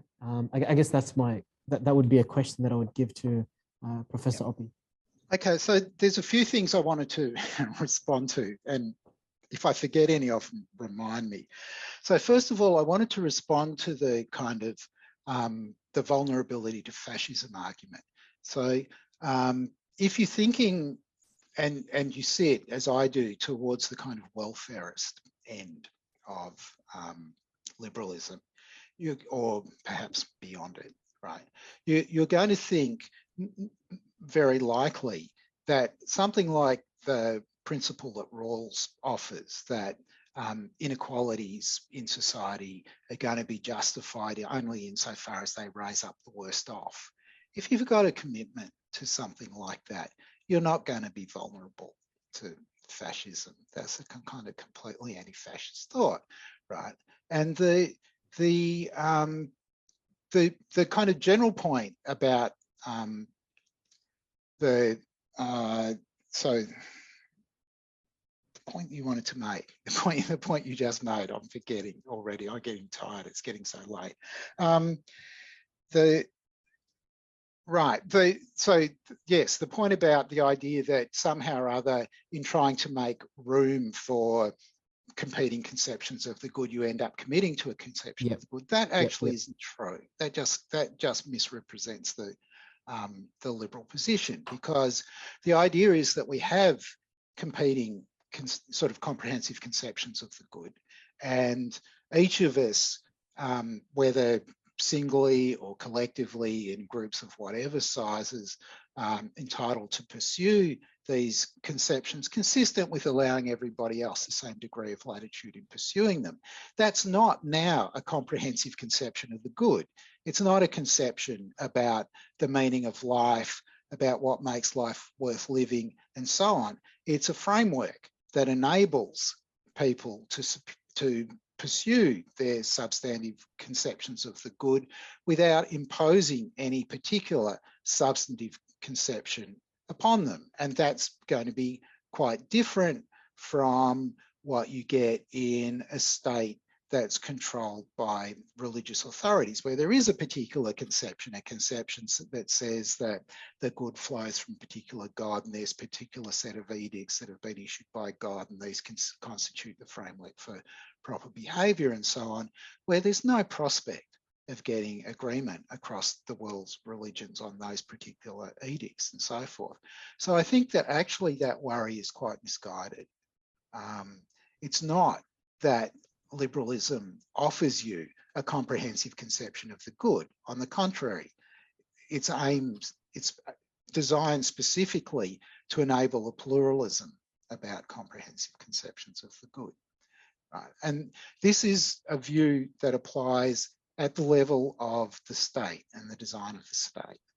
Right? And what it emerged out of was, as I said before, in the UK and in Europe, was out of the kinds of conflicts that arose when particular concepts of the good were allowed to sort of track who was the reigning monarch, and the kind of utter chaos that ensued every time you got a change in who was the monarch, from being a Lutheran to being a Calvinist to being a Catholic, and they're having then saying, so my values are now the values of everyone, which led to enormous social dislocation as people tried to flee to find a country where the ruler was consonant with their values and to avoid getting killed by the people who had the competing values and so on.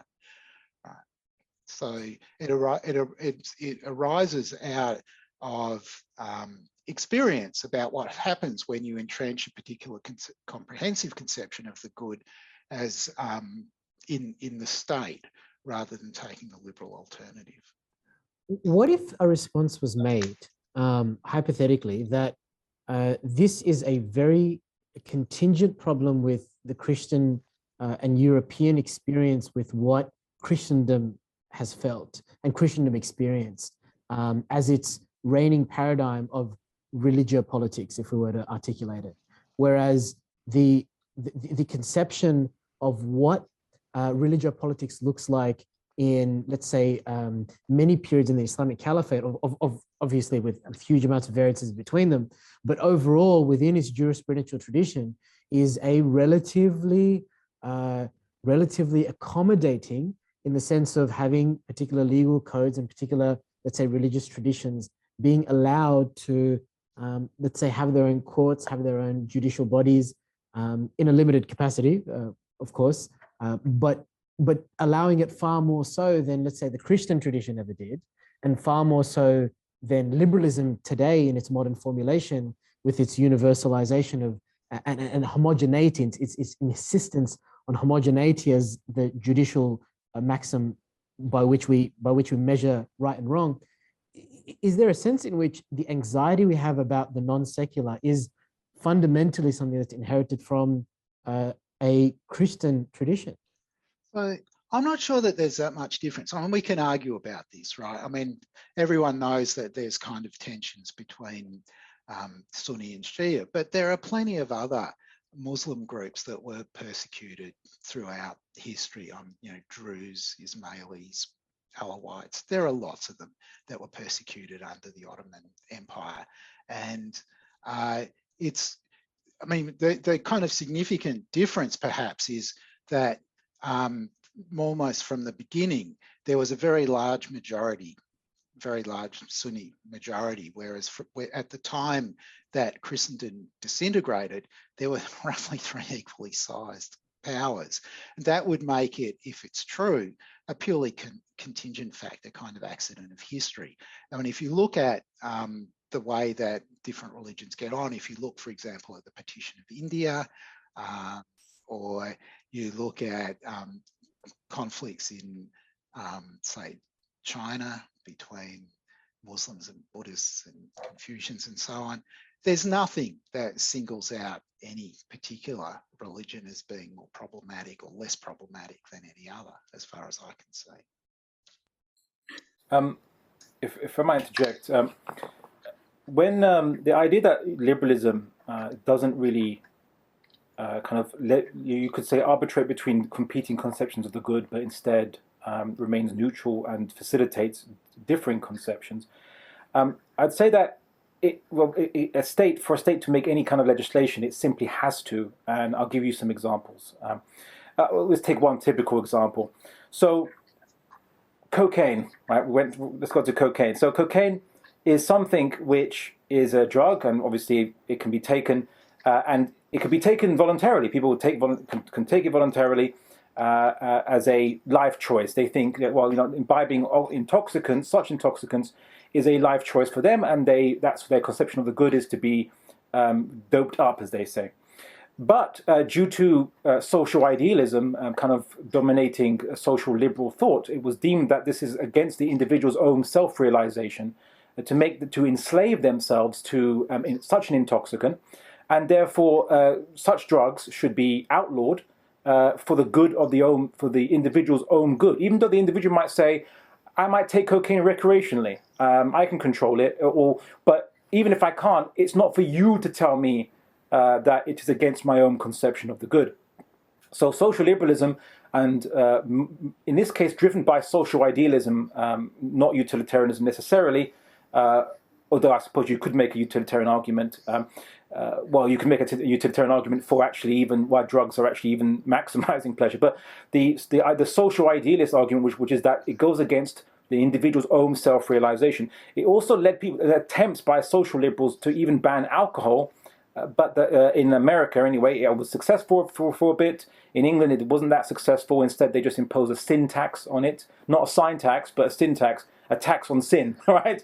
To try to dissuade people, in theory, from drinking alcohol. It doesn't really work, just raises the prices of alcohol. But that's the state having an idea of what is good and what is bad for the individual against the individual's own conception of it. The idea that also, for example, you might say, well, okay, what about other examples can we bring? Well, I don't want to kind of make this go on too long, but I'm going to bring one other example, a current example occurring in the UK. So in the state schools, there is a controversy over teaching same-sex relationships in schools to kids. Many parents saying that we don't consent for our kids to be taught the same-sex relationships are of an equal moral value to different sex relationships.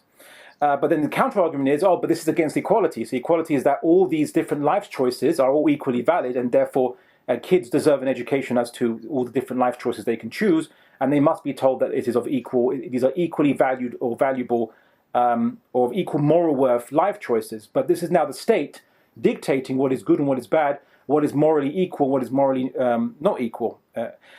Some have argued, some atheists have argued, that teaching children the religion of their parents is a form of child abuse. It prevents the children from making an informed decision later on in life if they came from a more neutral perspective. That hasn't reached state policy just yet, but that's arguments that people have made from a liberal basis, even though they are not actually state policy at the moment. But last but not least, I suppose, we see there's controversies in both UK, also in Canada and many other liberal countries, concerning practices by religious communities, like, for example, divorce, or marriage and divorces. In England, the argument was that if any couple go to a Jewish or a Muslim arbitration kind of council, and they get an arbitration which is deemed to be unfair from the perspective of British or English law, rather, even though there is no directive in English law to override it. But if the judge thinks it's not fair upon his own opinion or her opinion, they can override the arbitration either in a Jewish court or a Muslim, or a Jewish Beit Din, and a Muslim tribunal. So this is the state interfering in the religious community's rights and arbitrations according to their own conception of the good. So these are just a few examples where you have this kind of interference. That's all I'll just say as examples. But just to give you a reference of what I said earlier about fascism, the individual, the UK academic who talked about how liberalism has a tendency to collapse into fascism is called Philip Blond. He wrote an article in 2015, but I actually wrote an article in 2013 saying the same thing. I don't think he read me, but it was quite interesting. So he said this in his article in May of 2015. He said, fascism may not be like liberalism, but the two are ideological cousins. And he discusses a bit more about how liberalism leads to fascism in many situations due to the intellectual continuum they share. But it's just an interesting point. I just want to mention who said it, because who else said it rather than myself. Just to highlight that it's not my own individual opinion, but it's also shared by other academics of political philosophy in the UK. Anyway, I just want to throw that out there. Anyway, we'll probably finish up with one last closing remark. Very quick comment. So some of these examples don't involve comprehensive conceptions of the good, right? It's hardly a comprehensive conception of the good that you're just going to snort cocaine for the rest of your life, right? So that example really doesn't count, right? That's not what the kind of Rawlsian framework is aiming to maintain neutrality between. There's a question about paternalism that does come up for liberals, but many people think, so I mean your example is kind of interesting with alcohol, because a country like Australia has used a kind of series of nudges over a long period of time now to drive down tobacco consumption for various reasons, and it seems to good effect. And my prediction is that the future is going to see a similar kind of campaign for alcohol in countries like Australia, where a series of nudges, so nothing very draconian, but coupled with the kind of British approach of raising the excise steadily, which has happened with tobacco as well. And for reasons having to do with the fact that actually for most people, health is going to be part of their sort of comprehensive view about what the good life of people consists in. And this is just a way of helping them to achieve what they really want. So that's on the alcohol tobacco one. On the religion and child abuse one, I think that actually the approach that takes that line is kind of illiberal, right? It's not respecting the autonomy of, it's not respecting the comprehensive conceptions of the good of the parents who wish to raise the child in their religion. And I think that it's just a mistake to claim that it's child abuse for parents to want to raise their children in their religion. So I don't think that liberals are going to particularly have a problem with that one either. I guess there's not enough time to continue through the rest, so I'll just stop. Yeah. Well, just to go in quickly, then I'll say that I think you're probably aware of some atheists and others and their arguments about children being taught religion by their parents and being child abuse, because they say the parents are making the decisions on behalf of the children, so the child is not making their own choices on this matter, and it will affect them later on in life, perhaps not in their own best interests. I know you said that health is an issue, but surely everyone would like to prioritize. But some people say, live now, die young. Who cares, right? As long as you enjoy the moment. That is a conception of good, which if you tell people, no, you can't enjoy your life at the moment to the level you want it because it's going to affect your health later in life, they would say you're imposing your conception of the good upon myself, even though you might deem it to be universally held. It's just not, which might be, but universally sharing these ideas of health being good is different from prioritization. Someone might say, I don't prioritize my health as much as I want to prioritize my short-term enjoyments, for example. That'd be my point. But also, I think lastly, and I'll probably finish off this and round this whole thing up. Something I haven't mentioned, and I wanted to mention it, I forgot to mention it. It's just really more to explain something about Islam. Islam values the family and protection of the family. Now, I know conservatives do too. They do it for a slightly different reason. But in Islam, the family is very important. Having stable family units, having happy family units is extremely important. Now, liberal states politicians won't say that they don't value the family. However, they can't prevent the many things that attack the institutional family, such as the type of, for example, a society where advertising is permitted to exploit sexuality and sex to sell consumer goods is going to be advertising to every individual that whether they're with their husband or their wife, there's always going to be better sexual opportunities for themselves. Sexually exploring their desires is a good thing. These are the messages that are allowed to be said in a liberal society, not by the government, but it's because there is no attempt to restrict, a serious attempt to restrict such advertising, such things that you get problems of adultery, you get problems of the collapse of marriages due to lack of trust. You get the problems that people aren't even happy in their marriages because they've been told by various social forces, which liberalism doesn't curtail, that they should explore their sexuality so that they know what they like before they get into marriage. But it has the opposite effect. They actually aren't happy in marriage. Studies have shown. That's just really the tip of the iceberg on these many issues. But when you have the type of divorce rate that you now have in the West, which isn't just about two people going their own way, but it's when two people going their own way, and now there's kids involved, leading to broken homes and families, which is studies have shown has correlations to antisocial behavior in the children, to criminality. There is a positive correlation that studies have shown. All these are social problems which liberalism can't really deal with and still be liberal at the same time. Arguably, there's also the issue about economic, the economic issues, which are by far the largest aspects of liberalism itself. The fact that you can have, freedom of ownership allows you to set up gambling casinos and things like this, or gambling shops, betting shops that open up usually in poor areas to exploit the poor, offering them false hope of getting out of their poverty by spending more of their money that they can't afford to spend on this kind of very slight hope that they might actually get themselves out of poverty.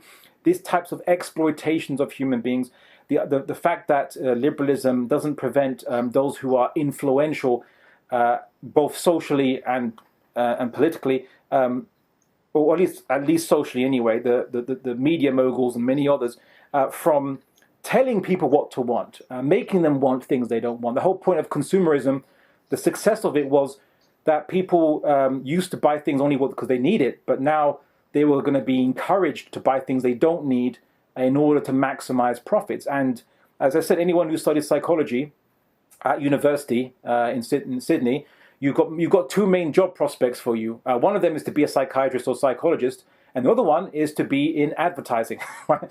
Because you'll be knowing how to hack people's brains, so to speak, and make them want things they actually didn't need, and will not ultimately bring them happiness anyway. So so this goes back to something that Professor Oppy said right at the very beginning, which is liberalism doesn't tell people what is good, but it allows society to chaotically tell people what is good, and in such a state of nature, quote unquote, but not a natural state. And in such a state of nature, the strongest will oppress the weakest. And the whole point of Sharia is to protect the weak from the strong, and to prevent the social space from being dominated by the manipulators, which cause so much suffering, depression, anxiety, body dysmorphia, broken marriages, and narcissism. All these proven, demonstrated by studies to be highly correlate in Western states with a long history of applying liberalism. So that would be, in essence, you could say, a summating point of one of my main arguments throughout this entire discussion. Thank you so much, Graham.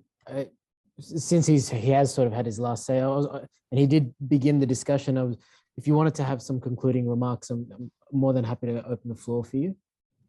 I don't know, it's getting really late. It is, yes, it is getting quite late. And we were supposed to have some chance to talk to the audience too. Yeah. Some more question and answer would have been great. We did go through around 3 or 4 questions, but yeah, for sure, it would have been great to have a couple more question and answers. But in Sydney, it is now 10:30 p.m. on a Friday afternoon, and I assume everyone's sort of got their own lockdown schedules. So I'll leave it up to you. Do you want to make it? No, it's fine. Okay. Yeah. Okay. Well, thank you so much for both speakers. I think in a normal event, maybe if we flew everyone down and brought everyone into an actual auditorium at a university, there would be an opportunity to give you guys gifts. But being the Zoom meeting that we're in right now, you're going to get it in an email as a voucher. So that's I don't know how to make that an official thing. How do I send that to them? I'm not too sure. But you can check your emails. I'd like to extend a warm thanks to Professor Oppy for attending this event and engaging with the Muslim community. I know he's used to debating and discussing with Christians, so I would like to thank him very much for his earnest discussion with us, engaging with us, and hopefully we'd like to see continuing engagement between the Muslim community and yourself and many others going ahead in the future. So thank you very much. Yeah, I can definitely second that. Right, and thanks to both of you as well for the event. All right. Well, Jazakallah khair, and thank you so much for everyone online who has attended and made this event fruitful. For the audience who has asked question and answers, we apologize obviously for the initial delay as well as not being able to do maybe a couple more question and answers, but we hope it was a good time. We hope it brings benefit and inshallah gives us all something to think about. And with that, I will send you guys, bid you farewell, and inshallah until next time. Cheers. All right. Assalamu alaikum. Good night, guys. To learn more about how to critically engage and understand Western political philosophy and its attendant political and ethical systems, courses are available by the Quran Institute, which can be accessed via the link below in the description.